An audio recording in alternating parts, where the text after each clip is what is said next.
हम ट्रांसपेरेंसी की बात करते हैं तो विपक्ष कहता है कि ईडी, सीबीआई, आईटी सारे के सारे इदारे जो हैं, इलेक्शन कमीशन को भी जोड़ते हैं वो, कि सारे इदारों पर बीजेपी हावी है और लेवल प्लेइंग फील्ड है ही नहीं।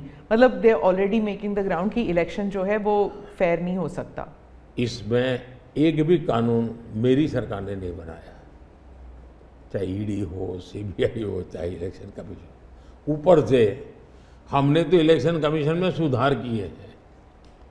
आज इलेक्शन कमीशन बनता है तो ऑपोजिशन भी उसमें होता है।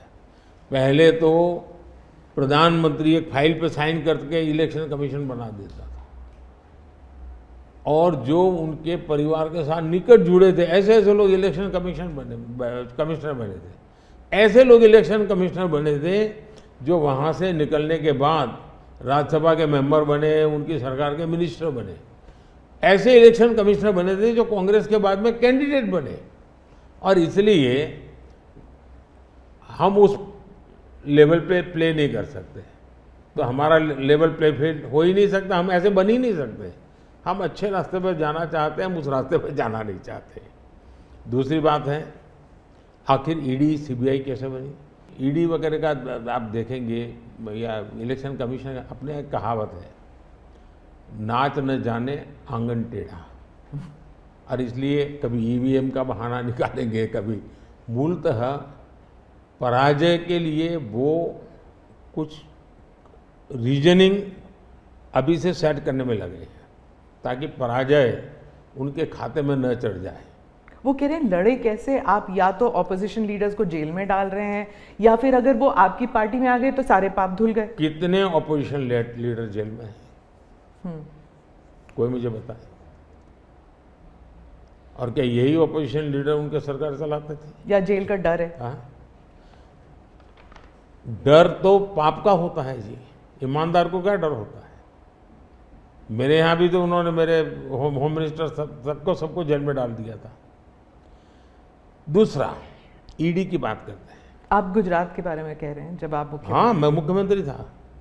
अच्छा, जो ईडी की बात करते हैं, ईडी ने जितने केसेस किए ना, उसमें से सिर्फ, देश को समझना, सिर्फ 3% ही पॉलिटिकल लोग इन्वॉल्व है जिन पर एक केस हुए हैं। 97% जिनका राजनीति से कोई लेना देना नहीं, ऐसे लोगों है को हुआ है जो कोई ड्रग माफिया है, कुछ अफसर हैं जो करप्शन करते हैं, कुछ अफसर हैं जो बेनामी संपत्ति बना के बैठे हुए हैं।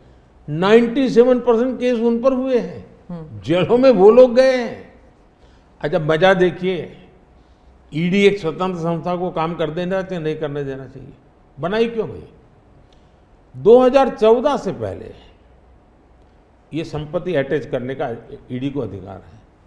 2014 से पहले उन्होंने सिर्फ 5,000 करोड़ रुपए की संपत्ति अटैच की। कौन रोकता था ईडी को भाई? और किसके लाभ में कहता?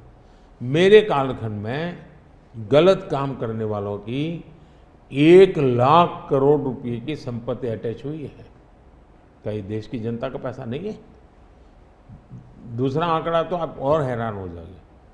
2014 पहले इसी ईडी ने देश में से 34 लाख रुपए, 34 लाख रुपया कैश जब्त किया था। मतलब कि स्कूल बैग में आ जाए इतना पैसा, स्कूल बैग में आ जाए। पिछले 10 साल में हमने 2,200 करोड़ रुपया कैश जब्त किया है, 2,200 करोड़ रुपया कैश जब्त किया है। कहाँ 34 लाख, कहाँ 2,200 करोड़? 34 लाख रुपया एक बैग में आ जाता है, 2,200 करोड़ रुपया सीव करना है तो वो हाथी का छोटा सा ट्रक आता है ना, 70 ट्रक लगेंगे तब जाकर इतना रुपया हमने ईडी ने हमारे यहाँ हमारे कालखंड में।